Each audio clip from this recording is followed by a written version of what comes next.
சரசு சமையல் வாங்க. இன்னைக்கு என்ன ரெசிபி பார்க்கலாம்.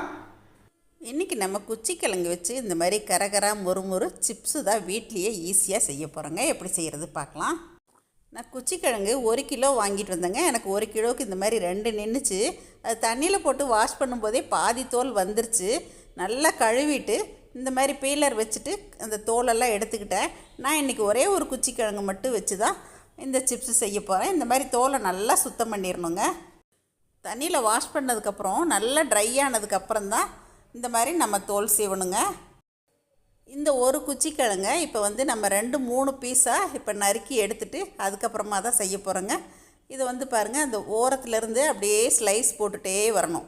இந்த ஸ்லைஸ் ரொம்ப லேசாகவும் இருக்கக்கூடாதுங்க, அதே சமயத்தில் ரொம்ப தடிமனாகவும் இருக்கக்கூடாது. பாருங்கள், இப்போ நான் நறுக்கிற மாதிரி இந்த மாதிரி நம்ம குச்சிக்கிழங்க நல்லா எல்லாத்தையுமே நறுக்கி எடுத்துக்கணும். பாருங்கள், இந்த அளவுக்கு திக்னஸ் இருந்தால் போதுமானது.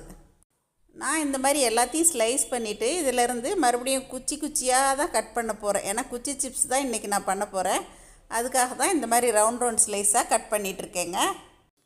இன்னொரு பீஸையும் இதே மாதிரி கட் பண்ணிக்கலாங்க. நம்ம ஓரத்தில் வரும்போது பிடிச்சி கட் பண்ண முடியாது. அதுக்காக என்ன பண்ணுறோம் அப்படின்னா, இந்த மாதிரி நேராக வச்சுட்டு குறுக்க இந்த மாதிரி கத்தியில் கட் பண்ணி எடுத்துகிட்டு அதுக்கப்புறம் நம்ம குச்சியாக கட் பண்ணி எடுத்துக்கலாம். இப்போ ஒரு கிழங்கு ஃபுல்லாக எல்லாத்தையுமே ஸ்லைஸ் போட்டு எடுத்தாச்சுங்க. ஸ்லைஸ் போட்டதை நம்ம ஒரு 5-6 பீஸாக எடுத்து இந்த மாதிரி தனியாக வச்சுக்கிட்டு அதுக்கப்புறம் தான் நம்ம சிப்ஸுக்கு நறுக்கி எடுக்க போகிறோம். இந்த மாதிரி எல்லாத்தையுமே அடுக்கினதுக்கப்புறமா பாருங்கள், அடுக்கினதுலேருந்து ஒரு 5-6 பீஸ் மொத்தமாக எடுத்துக்கிட்டேன். அதை இந்த மாதிரி சின்ன பீஸாக அப்படியே குச்சியாக வர்ற மாதிரி நம்ம கட் பண்ணி எடுத்துக்கணுங்க. நம்ம இந்த மாதிரி கட் பண்ணுறதுமே ரொம்ப திக்காக இருக்கக்கூடாது. இந்த அளவுக்கு இருந்தால் போதுமானதுங்க. இப்போ இதே மாதிரி எல்லாத்தையும் நம்ம கட் பண்ணி எடுத்துக்கலாம். நம்ம கட் பண்ணும்போது எல்லா பீஸுமே ஒரே திக்னஸ் வர்ற மாதிரி பார்த்து கட் பண்ணிக்கணுங்க. அப்போ தான் நமக்கு ஒன்று போல் வெந்து வரும். இப்போ பாருங்கள், நான் எல்லாத்தையுமே கட் பண்ணி எடுத்துட்டேன். நமக்கு கீழ்ப்பகுதி சன்னமாகவும் மேலே கொஞ்சம் தடிமனாகவும் இருக்குது இல்லைங்களா, அதனால் நான் ரெண்டையுமே தனித்தனியாக இந்த மாதிரி கட் பண்ணி எடுத்துக்கிட்டேங்க. நம்ம எண்ணெயில் பொரிக்கும் போது ஒன்று போல் வரணும் அப்படிங்கிறதுக்காக இந்த மாதிரி தனித்தனியாக வச்சுருக்கேன். நான் ஒரு மரவள்ளி கிழங்குமே சின்னதாக தான் எடுத்து கட் பண்ணேன். அதுக்கே இவ்வளோ வந்திருக்குங்க. இப்போ நம்ம எண்ணெயில் பொரிச்சிடலாம். எண்ணெய் காஞ்சிருச்சான்னு செக் பண்ணுறேன். எண்ணெய் நல்லா காஞ்சிருச்சுங்க. இப்போ மீடியம் ஃப்ளேமில் வச்சுட்டு நம்ம இந்த மாதிரி சீவி வச்சதெல்லாம் எண்ணெயில் சேர்த்துடலாம். எண்ணெயில் பொரிக்கும்போது தேங்காய் எண்ணெய் இல்லைன்னா ரீஃபைண்ட் ஆயிலில் பொரிச்சிட்டா ரொம்ப நல்லாயிருக்குங்க. தேங்காய் எண்ணெயில் பொரிக்கிறது நல்ல மணமாக இருக்கும். அப்புறம் நீங்கள் எண்ணெயில் சேர்த்த உடனே எல்லாம் ஒன்றா கட்டி சேர்கிற மாதிரி இருக்கும். ஒரு நிமிஷம் மேலே முதந்து வந்ததுக்கப்புறம் இந்த மாதிரி கரண்டியால் தட்டி விடுங்க. எல்லாமே நல்லா பிரிஞ்சு வந்துடும். கொஞ்சம் கைவிடாமல் இந்த மாதிரி பெரட்டி விட்டுக்கணுங்க. அப்போ தான் ஒன்று போல் வெந்து வரும். அதே மாதிரி அடுப்பை மீடியம் ஃப்ளேமில் வச்சு தான் இந்த சிப்ஸு பொரிக்கணுங்க. இப்போது கரண்டியால் தட்டி பார்த்திங்க அப்படின்னா நல்லா கலகலன்னு ஒரு சவுண்டு வருங்க. இந்த மாதிரி சவுண்டு வந்துருச்சு அப்படின்னா வெந்துருச்சுன்னு அடையாளம். நம்ம எல்லாத்தையுமே எண்ணெய் விட்டு எடுத்துடலாங்க. இப்போ அடுத்த செட்டையும் நம்ம போட்டுக்கலாம்.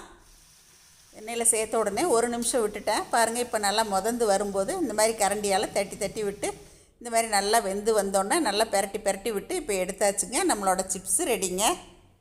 இந்த சிப்ஸு எண்ணெயில் பொரிக்கும்போது அதிகமாக எண்ணெய் குடிக்காதுங்க. பாருங்கள், சிப்ஸுமே ரொம்ப நல்லா வந்திருக்கு.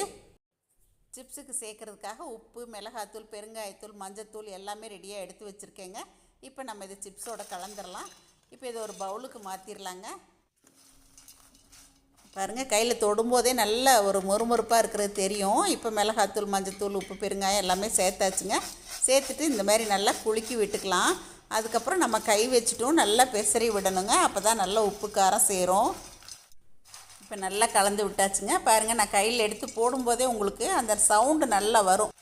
இந்த மாதிரி மொறுமொறுப்பாக இருந்துச்சு அப்படின்னா தான் ஒரு வாரம் ஒரு ஏர்டைட் கண்டெய்னரில் வச்சுருந்தா கூட அந்த மொறுமொறுப்பு குறையாமல் இருக்குங்க. இப்போ நான் சாப்பிட்டு பார்க்குறேங்க. ரொம்பவே நல்லா அருமையாக வந்திருக்குங்க. பேக்கரியில் ஸ்வீட் ஸ்டாலில் செய்கிற மாதிரி நல்ல கரகரா மொறுமொறு குச்சிக்கிழங்கு சிப்ஸு இப்போ வீட்லேயே ஈஸியாக செஞ்சாச்சுங்க. இதே மாதிரி பக்குவமாக செஞ்சால் வீட்லேயே ரொம்ப நல்லா வருங்க. இந்த மழை காலம், பனிக்காலத்தில் குழந்தைங்களுக்கு வீட்லேயே நம்ம ஈவினிங் ஸ்நாக்ஸ் ஈஸியாக ரெடி பண்ணிடலாங்க. கண்டிப்பாக நீங்களும் இந்த மாதிரி ட்ரை பண்ணி பாருங்கள். இந்த வீடியோ உங்களுக்கு பிடிச்சிருக்குன்னு நினைக்கிறேங்க. எப்பயும் போல் உங்களோட ஃபீட்பேக் சொல்லுங்கள்.